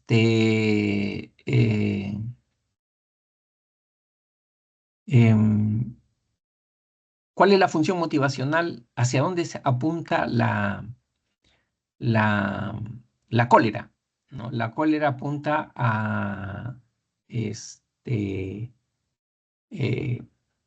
evitar que me sigan atacando, agrediendo, ¿no? O a derribar obstáculos, ¿no? Este, em, ¿Cuál es la función motivacional, digamos así, de la alegría? ¿Hacia dónde apunta la alegría? La alegría apunta a acercarme a la gente, ¿no? Acercarme a la gente, eh, em, expresar lo que siento, contagiarme alegría a las personas, ¿no? Profe, ¿sería como Sí. conducta motivada? Mm, Claro, sí, ¿no? claro, claro. O sea, sí, sí. O sea, lo que pasa es que las emociones, dice la psicología evolutiva de Charles Darwin, dice que es un programa, ¿no? O sea, hay una secuencia de conductas predeterminadas ya, ¿no? Que ante la aparición de un estímulo se desencadena cierto tipo de conducta, ¿no? Hacia un objetivo, ¿no? Entonces, si aparece un estímulo agresor, ¿no? En el sujeto se desencadena una serie de conductas que tienen que ver con adrenalina, cortisol, ¿no? En el cuerpo una cascada de eso y sangre que se llena en los pies, en las piernas y el sujeto comienza a correr, ¿no? Comienza a correr, a huir, ¿no? Eso es lo que hace el miedo, ¿no? Alejarse del peligro, ¿no? Entonces ya es un programa ya predeterminado, ¿no? Entonces eso es lo que dice este, la psicología evolutiva. Y se ha detectado entonces que las emociones, hay tres funciones que cumplen en las emociones, ¿no? La función adaptativa, que es la sobrevivencia, ¿no? O sea, nos permite vivir, pues, ¿no es cierto? Si no tuviéramos emociones, no viviríamos ni 48 horas, ¿no? O sea, meteríamos nuestros dedos en los enchufes, por ejemplo, ¿no? Pero como tengo miedo, ya me vuelvo cauteloso, ¿no? No meto los dedos ahí, ¿no? Entonces, esa es una función importante, la función adaptativa, ¿no? La otra función es lo que dice la motivacional, ¿no? La motivacional es que empuja al organismo a hacer algo, ¿no? Empuja al organismo a hacer algo, ¿no? Em, y la tercera es la función de regulación social, ¿no? Entonces, em, ¿por qué tenemos la tristeza? Tenemos la tristeza porque la tristeza manda señales para que las personas se acerquen, ¿no? Se acerquen a la persona que tiene tristeza, ¿no? Y vean forma de socorrerlo, de ayudarlo, ¿no? De ayudarlo. Entonces, todas las emociones tienen esa función social, ¿no? A eso se refiere.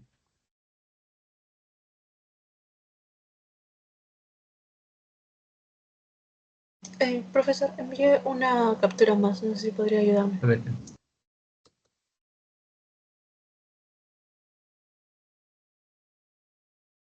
Ya, dice, en un estudio sobre la aplicación de un test de inteligencia en alumnos de segundo grado de primaria de un centro educativo ubicado en un poblado rural de Huancavelica, con alta tasa de analfabetismo, se halló que el 80% respondía acertadamente a la exigencia. Encuentra la salida de este laberinto usando el lápiz. Sin embargo, cuando se le preguntaba en qué se parecen el gato y el ratón, sus respuestas presentaron un déficit de abstracción conceptual marcado, mencionando solo elementos concretos de semejanzas, patas, colas, etc. Considerando la teoría de la inteligencia de Raymond Cattell, identifique una inferencia válida sobre... Ya, nosotros tenemos que saber muy bien, acá lo has puesto muy bien, ¿no? Inteligencia fluida, inteligencia cristalizada, ¿no? Y tenemos que tener presente también, antes de resolver, qué significa inteligencia fluida y qué significa inteligencia cristalizada. Entonces, para Cattell, inteligencia fluida es cuando yo razono con imágenes, solamente con imágenes, ¿no? O sea, ¿cómo puedo sacar, por ejemplo, este mueble por esa puerta angosta?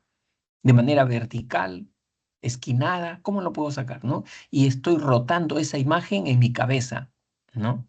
Para sacar este mueble. Esa es inteligencia fluida, ¿no?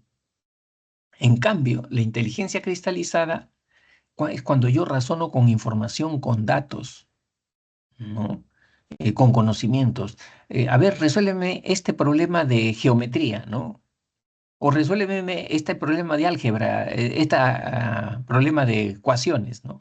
Resuélveme este problema de ecuaciones. Eso ya es inteligencia cristalizada. O sea, yo tengo que resolver eso siempre y cuando tenga conocimiento, tenga información. Si no, no voy a poder resolverlo, ¿no? Entonces, a eso se refiere. Y acá, en el enunciado, estamos hablando que en el caso del laberinto, ¿no? Los niños que resolvían eso, o sea, dice, ¿no? Usando lápiz, esto es inteligencia fluida para, para Cattell, ¿no? Esto es inteligencia fluida para Cattell, ¿no? Y acá está diciendo que respondían acertadamente, correctamente, ¿no? Muy bien, estaban muy bien en esto, en inteligencia fluida estaban muy bien estos niñitos, ¿no? Pero en cambio, cuando tenían que resolver estas preguntas de semejanzas, ¿no? ¿En qué se parece el gato y el ratón, por ejemplo? ¿No? Semejanzas, sus respuestas eran muy pobres, dice, ¿no? O sea, eh, según Raymond Cattell, esto tenía que ver con inteligencia cristalizada, ¿no? Información, conceptos, ¿no? Inteligencia y acá sí estaban con problemas estos niñitos de ese pueblito, ¿no? Acá dice que estaban con problemas, ¿no? Sin embargo, cuando se les preguntaba en qué se parece el gato y el ratón, sus respuestas presentaron un déficit de abstracción conceptual marcado, mencionando solo elementos concretos. Ya, entonces cuando yo ya sé eso, y lo he relacionado, la teoría con este caso lo he relacionado, ya puedo responder, pues no. A. El estudio evidencia una diferencia de capacidad en los alumnos en la que destaca la inteligencia cristalizada. No, la inteligencia cristalizada es la más pobre. Destaca ahí la inteligencia fluida, ¿no? Entonces ya lo descarto. B. La inteligencia fluida tiene un mejor desarrollo, muy bien, sí, es cierto, tiene un mejor desarrollo que la cristalizada, debido a su contexto espacial y geográfico de este poblado rural. Pero Raymond Cattell dice que la inteligencia fluida no es innata y no depende de factor externo. O sea, con esa inteligencia nacemos.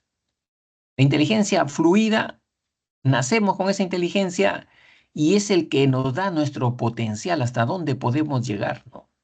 Y no tiene una, ah, digamos así, una susceptibilidad a desarrollarse por influencia externa, ¿no? Eso es lo que dice Raymond Cattell. Entonces, acá está diciendo que mejoró por el contexto ambiental, espacial, ¿no? Y eso está en contra de la teoría de Raymond Cattell, ¿no? por eso que la descartamos, ¿no? La descartamos. Yo tengo que estar pensando con lo que dice Raymond Cattell, con eso tengo que estar pensando, no con lo que me parece a mí, ¿no? Profesor, entonces hasta Sí. la primera parte, digamos, donde dice inteligencia fluida tiene un mejor desarrollo que la cristalizada, hasta ahí está bien, ¿no es cierto? Sí, sí, hasta ahí está bien, sí, Pero, ¿por qué efectivamente. dijo del contexto espacial y geográfico, no? Claro, porque la inteligencia fluida para Cattell no depende del medio ambiente, no depende de la educación, ¿no? No depende de eso, ¿no? No se desarrolla con eso, ¿no? ¿Por qué? Porque es, eh, es, eh, es algo biológico, ¿no? Que ya de repente lo que nos han heredado nuestros padres, ¿no? ¿No? La forma de Pues, cerebro que nosotros tenemos, ¿no? a mí me dijeron fluida era como intuitiva, heredada, algo así. Claro, ajá, es heredada, sí, sí, sí, es heredada. Bien. En cambio, la inteligencia cristalizada, es así, depende del contexto, depende de la educación, es así, ¿no? O sea, si yo he tenido padres con buen nivel cultural, ¿no? He tenido buenos profesores, he tenido alcance de libros, periódicos, entonces yo he estado en un buen ambiente cultural, intelectual. Entonces voy a tener una buena inteligencia cristalizada, ¿no? ¿No? Porque esa inteligencia sí depende del aspecto cultural, ¿no? Ya. Y la C dice, el desempeño en inteligencia cristalizada es menor, sí, es menor que la fluida debido a la deprivación cultural. Claro, esta sí es la correcta, ¿no? Porque acá lo está diciendo, ¿no? O sea, es un sitio donde, en Huancavelica, donde hay mira, ve, analfabetismo, ¿no? En un 80%, entonces. ¿No? O sea, esos niñitos de primaria no tienen una estimulación cultural, ¿no? No tienen de repente ni libros, ¿no? Como si los padres son analfabetos, ¿qué libros van a tener, no? Evidentemente. Ya, entonces la C es la correcta. Profesor, envié el solucionario de la anterior pregunta y dice que es dado 2 y 3.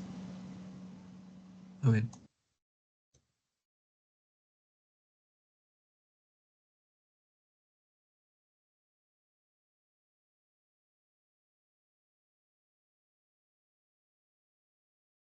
Ya.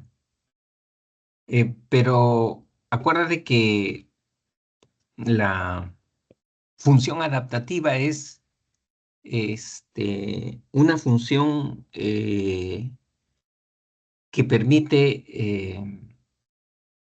claro, tener una mejor relación con el medio, ¿no? Una mejor relación con el medio y que eso también implica eh, poder vivir bien, ¿no? Entonces, acá lo que la 2 dice, poder expresar la frustración, ¿no? Pero ¿para qué expreso la frustración, ¿no? ¿No? Para mejorar, no solamente para expresar la frustración, ¿no? Sino para mejorar, para hacer las cosas bien, ¿no? Allí es adaptativo, ¿no? Por eso no le he considerado yo, ¿no? Porque lo adaptativo tiene que ver en función de un contexto, ¿no? ¿No? ¿Yo por qué siento tristeza en mi función adaptativa? Yo siento tristeza en mi función adaptativa porque voy a procesar una pérdida y ya no voy a poder hacer las cosas con esa persona que estaba ahí, ¿no? O sea, tengo que cambiar ya mi vida, ¿no? Porque ya esa persona no me acompaña, ¿no? Entonces tengo que ver cómo va a ser mi vida ya sin esa persona, ¿no? Eso sí es adaptativo, porque estoy pensando ¿no? En función cómo va a ser mi vida en un contexto, en una situación, ¿no? Pero sentir por sentir la emoción no es adaptativo, ¿no? Por eso no le consideraba adaptativo, ¿no? No sé si me dejo entender. Sí, O sea, por eso el término adaptativo. Adaptativo es en función a mí mismo no es adaptativo en función a mí mismo, ¿no? Es adaptativo en función a un contexto, a una situación, ¿no? Ahí, eso es lo adaptativo, ¿no? Y que me permite a mí vivir, ¿no? Seguir viviendo, ¿no? ¿Ya? Ujú, sí, profesor. Gracias. Bien.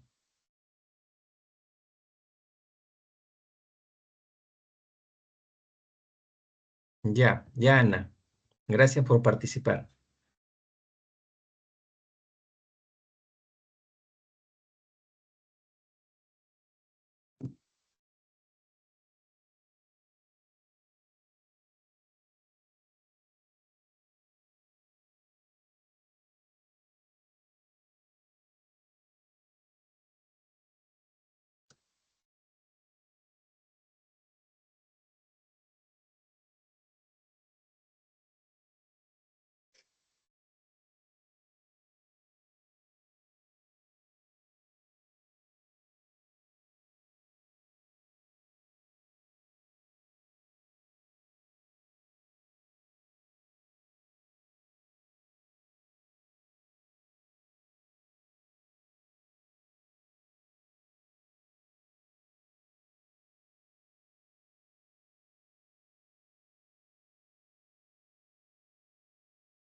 A ver, ¿qué tal, Diana? Buenos días. Buenos Ok. días, profesor. ¿Me puede ir a la pregunta Sí, de sí, aquí? sí, Leo. Ya, correcto, perfecto. Hay mucho, mucho, mucho. Ya, dice, cuando Lucía se enteró de que ganó la beca de estudio, su asombro fue grande. Saltó alborozada y fue corriendo a abrazar a sus padres. Luego se enteró que su mejor amiga no lo había logrado. Se afligió e imaginaba cómo se sentía en ese momento. En relación con el caso, determina el valor de verdad, verdadero o falso, de los siguientes enunciados. Las primeras reacciones de Lucía al enterarse de que obtuvo la beca son emociones primarias. ¿Ya? Son emociones, ya, correcto. Sí, pues es alegría, ¿no es cierto? Y Ujú. la alegría tiene un estímulo, la noticia, ¿no? Tiene un estímulo y es corporal, fisiológica, gestual, ¿no? Y está Sí. allí, abrazó todo, está bien ya. Ujú. Y son emociones primarias, la alegría es una emoción primaria, ¿no? Ya. Eh, Dos, sentirse mal al enterarse de que su amiga no obtuvo la beca corresponde a una emoción primaria, ¿no? Pero acá estamos hablando de tristeza, parece, ¿no? Sí, Luego yo se entonces enteró, dije eso. Entonces, luego de yo, que se yo enteró que marqué su la amiga B, no logró, pero se afligió. dicen que es Incluso no. acá dice afligió, ¿no? Se afligió. Afligió, e imagina cómo se sentía en ese momento, ¿no? Pero claro, de repente, ¿sabes qué? Por lo que pone acá, se afligió, ¿no? Dice su mejor amiga no había logrado, se afligió e imaginaba cómo se sentía en ese momento, ¿no? Lo que pasa que, ¿sabes qué? De repente acá, por el tema de pensamiento, ¿no?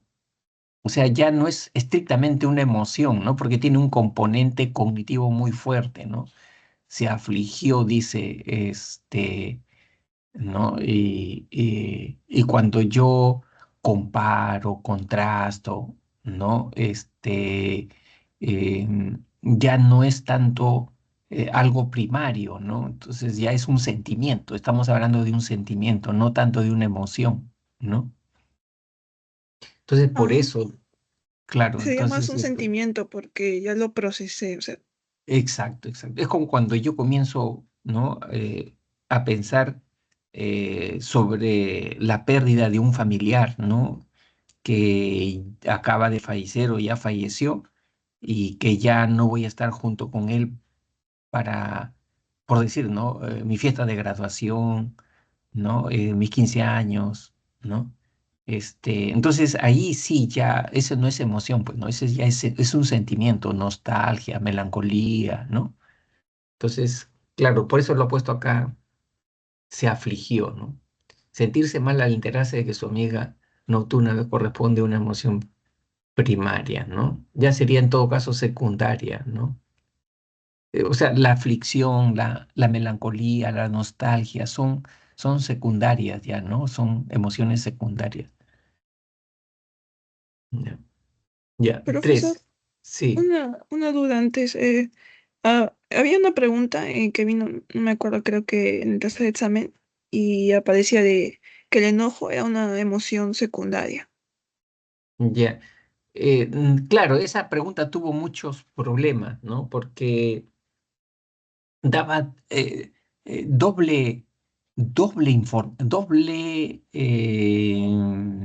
indicadores, ¿no? Doble y contradictorios, ¿no? ¿Por qué? Porque decía por un lado que golpeaba, ¿no? La Ajá, carpeta furioso, o sea, eso ya, esa es emoción, pues, ¿no? Cuando tiene el estado afectivo, cuando tiene un alto componente corporal gestual, es emoción. Eso no sí, puede ser sentimiento, eso no puede ser sentimiento, ¿no? ajá, Acuérdate que el sentimiento es de escasa observación corporal gestual, escasa, casi no se nota, ¿no? En la persona que ah, tiene un sentimiento, ¿no? Entonces, pero también ahí decía, ¿no? En el enunciado decía que, pese a que se había esforzado, el resultado era que era malo, era decepcionante, ¿no? Entonces, ahí estamos hablando una evaluación, ¿no? Es una evaluación. Entonces, el sentimiento tiene esa característica, ¿no? Que interviene mucho el aspecto intelectual del pensamiento. Entonces, estaba dando dos informaciones contradictorias para poder catalogar qué cosa es lo que estaba experimentando esa persona, ¿no? era un poco Eh, confuso, sí. sí, Era claro, como claro. emoción Sí, y sentimiento, creo, ¿no? Algo así, así, estaba. exacto. Y entonces cuando él pone enojo, él pone ahí en la alternativa, creo que ponía enojo. Pues el enojo como tal, mira, así se ve en los libros, enojo, cólera, es emoción primaria, ¿no? De hecho, Sí. es así como a secas, enojo, cólera, ¿no? Muy distinto si a mí me pusieran, por ejemplo, nostalgia, ¿no? Nostalgia ya no es primario, ¿no? Melancolía, eso ya no es primario. Aflicción, eso no es primario, ¿no? ¿Por qué? Porque ya interviene el aspecto intelectual, ¿no? Ideas, pensamientos, creencias, ¿no? Profesora, entonces, por ejemplo, si yo tengo como en ese caso de Lucía que se siente triste y Ya. se podría decir que emoción secundaria, o sea, de la tristeza, cuando se vuelve sentimiento, ¿cuenta como emoción secundaria o? Sí, sí, ajá, claro, claro. Sí, cuando ya, mira, nosotros en un primer instante lo que sentimos es una emoción, ¿no? En un primer instante, ¿no? Es una emoción. Eh, por ejemplo, si viene un perro a atacarnos, podemos tener miedo o cólera, ¿no? Y están las características de la emoción ahí, ¿no? ¿Por qué? Porque hay un estímulo que la provoca en la emoción, siempre un estímulo externo, ¿no? Que la provoca. Y tiene un componente corporal, gestual, fisiológico muy elevado, ¿no? Entonces, cuando uno tiene miedo, ¿cómo se llama? La temperatura de su cuerpo baja, se pone frío, ¿no? Cuando uno tiene cólera, la temperatura de su cuerpo se eleva, ¿no? Uno se enciende, ¿no? El cuerpo se llena, la cara se pone roja, ¿no? Entonces, eso es lo que es la emoción. ¿Y cuánto dura? Dura máximo, ¿no? Digamos, 60, 80 segundos, ¿no? No dura más. Eso es lo que dura la emoción.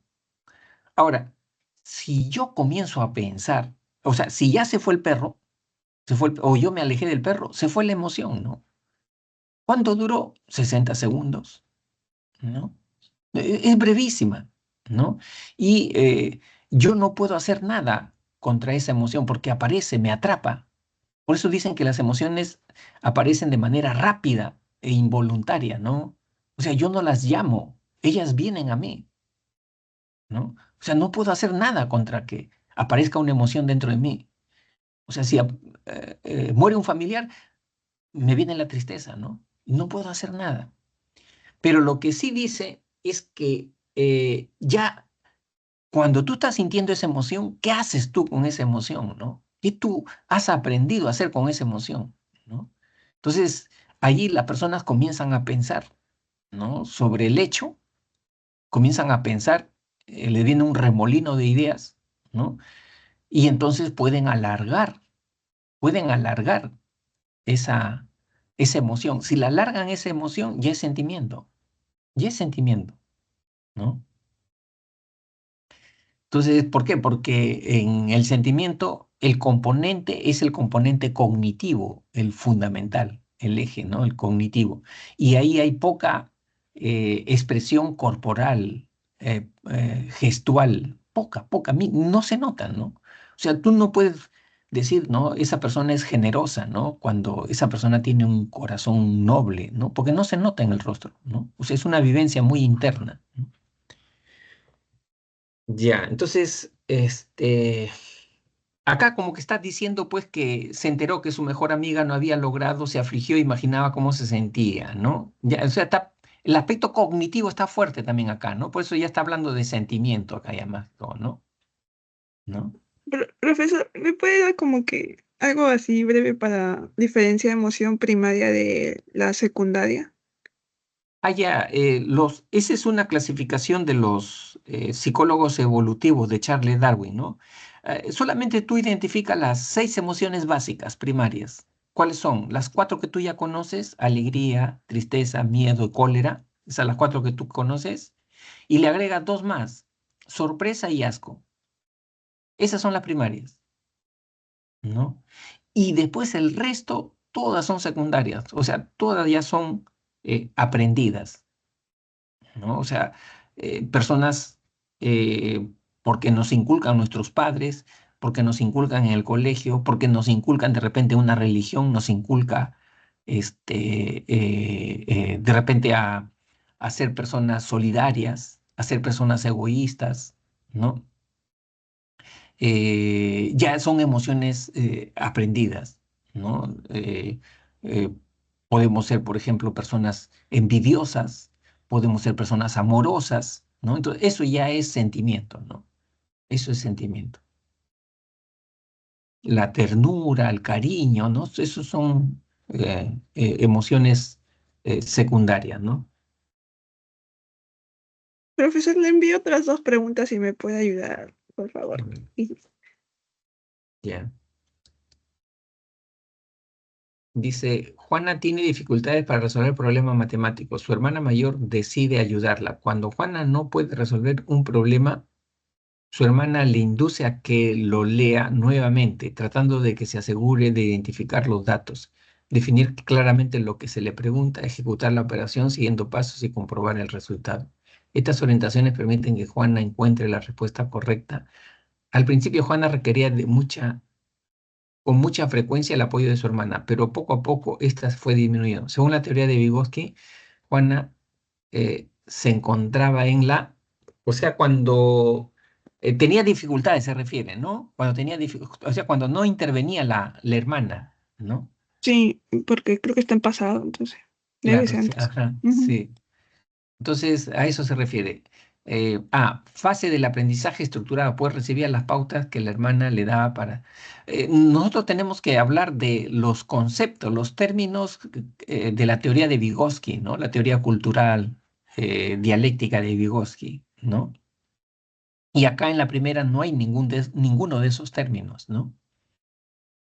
Entonces no la consideramos, pues, ¿no? B, fase de autoinstrucción con Vygotsky nunca utilizó esos términos, autoinstrucción cognitiva, ¿no? Ya que la palabra de la hermana eran, eso de interiorización, sí, ¿no? Sí es de Vygotsky, pero no, ah, no es coherente, ¿no? No es coherente, ¿no? Zona de desarrollo próximo, porque el apoyo de su hermana fue decisivo para su aprendizaje.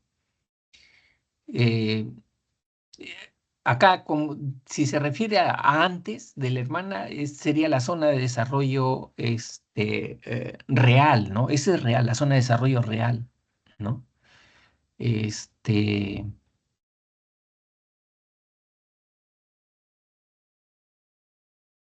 ya, pero dice, al principio Juana requería con mucha frecuencia el apoyo de su hermana, pero poco a poco fue disminuyendo. Ah, pero ya después se refiere a todo ya, ¿no? No se refiere a este último, ¿no? Porque lo ha separado mira, con un punto seguido acá y punto seguido acá. Se refiere a todo ya, Sí, se refiere a todo. Según la teoría de Vygotsky, pero acá dice Juana se encontraba, ¿no? O ajá, sea, eso. en el pasado, ¿no? O sea, sí, pues, o sea, se encontraba en la zona de desarrollo real, ¿no? O sea, real, no en el próximo, no en el próximo. Eh, ya, zona de desarrollo próximo porque el apoyo de su hermana fue decisivo para su aprendizaje. Mm, no, la zona de desarrollo próximo es, ¿sabes cuándo? Cuando el alumno puede desarrollar problemas con ayuda de otra persona, ¿no? Es esa zona entre lo que hace solo por su cuenta y lo que puede hacer por cuenta con ayuda de otra persona, ¿no? Es algo así como, por ejemplo, mira, un niño de tercer año de primaria a ese niño tienes que ponerle problemas de tercer año de primaria, ¿no? Pero ¿qué pasa si le pones problemas de cuarto grado de primaria, quinto grado de primaria, sexto grado de primaria, ¿no? Y no lo dejas solo. Le pones un profesor que le dé pautas para que pueda resolver esos problemas de cuarto y quinto año de secundaria. Y ahí tú vas a encontrar niños que resuelven problemas, algunos solamente hasta cuarto grado de primaria. Hay otros hasta quinto grado de primaria. Y hay otros que pueden resolver hasta sexto grado de primaria, ¿no? Entonces, ¿quién tiene la mayor zona de desarrollo próximo? Ahí, el niño que tiene la mayor zona de desarrollo próximo, su potencial es aquel que puede resolver problemas hasta de nivel de sexto grado de primaria, ¿no? A eso se refirió Vygotsky con la zona de desarrollo próximo, ¿no? La Es diferencia. como su eh, potencial, algo así. exacto, claro, claro. Ahí está el potencial, ¿no? Ahí está el potencial, ¿no? O sea, si él puede resolver un problema con ayuda de otra persona, después él lo puede hacer solo, ¿no? Esa es la lógica de Vygotsky, ¿no? Ya, entonces, lo que pasa que me parece que esto está mal formulado en el requerimiento. Juana se encontraba, ¿no? Pero vamos a ver, de repente por ahí hay otra mejor. Zona de desarrollo próximo porque no, no. Zona de andamiaje, por lo que las claves y recordatorios le trajeron seguridad personal tampoco. ¿Te parece? No. Lo que más se acerca es esto, pero es muy, no es muy, no va con lo que está poniendo acá, ¿no? Juana se encontraba, o sea, antes de la intervención de la hermana, ¿no? Antes de la intervención. Esa es zona de desarrollo real, según, según Vygotsky, ¿no? Sí, yo también me confundí. Profesor, Claro. ¿y qué zona de andamiaje? O sea, ¿no es igual que eh, real? no, el andamiaje no es un término de Vygotsky, pero es ¿cómo te podría decir? De un seguidor de Vygotsky, ¿no? De Jerome Brunner. Él, a la zona de desarrollo próximo, Brunner le llama andamiaje, ¿no? Andamiaje, no sé si tú, más o menos es una metáfora como cuando tú has visto esos albañiles o pintores cuando tienen que tarrajear un edificio de 3 pisos, 4 pisos, no ponen unos andamios ahí para apoyarse, Ah, sí, sí, he ¿no? visto. Claro, ponen eso para poder apoyarse y poder tarrajear el segundo piso, el tercer piso, ¿no? Igual también, ¿no? El profesor o el experto o el que sabe más es como un andamio, ¿no? Para el alumno, es como un andamio, es un soporte, ¿no? Pero una vez que comienza a dominar ya eso, ya no necesita el andamio, ¿no? El soporte. Sale el profesor y el alumno lo hace solo, ¿no? Son metáforas que se emplean para ilustrar, ¿no? El concepto de zona de desarrollo próximo, ¿ya? Es lo mismo. Ya, profesor, gracias. Ya.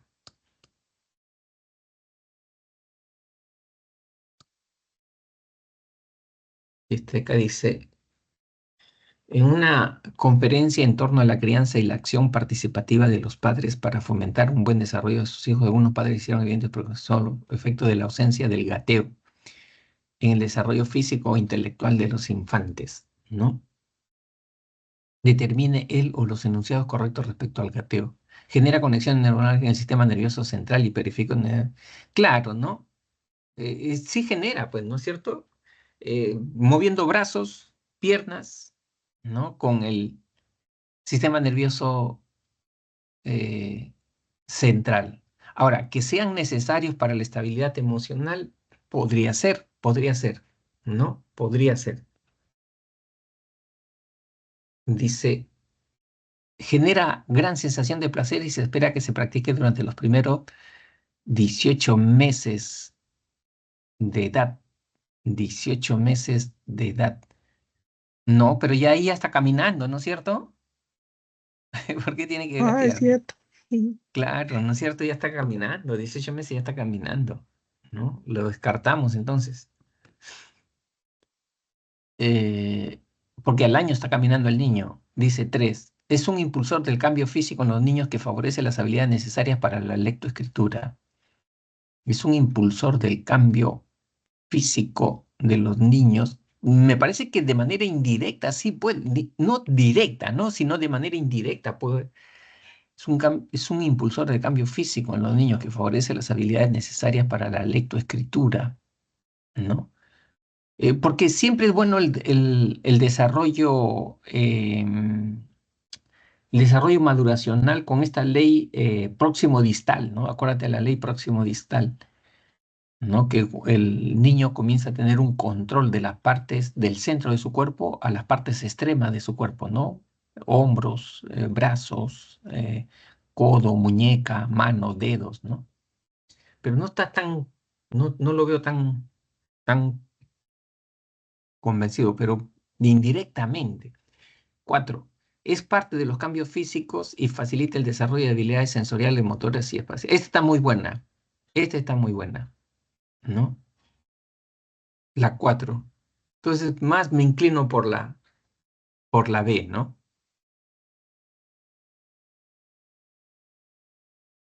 Ah, ya. Gracias, profesor.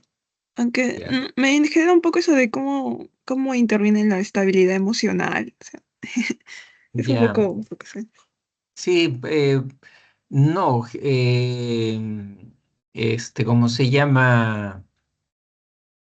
Lo que pasa es que el manejo del ambiente, la certidumbre sobre el manejo del ambiente tiene una implicancia grande, ¿no? El control del manejo del ambiente también en lo emocional, en todas las personas, ¿no? Y en las personas adultas también, ¿no?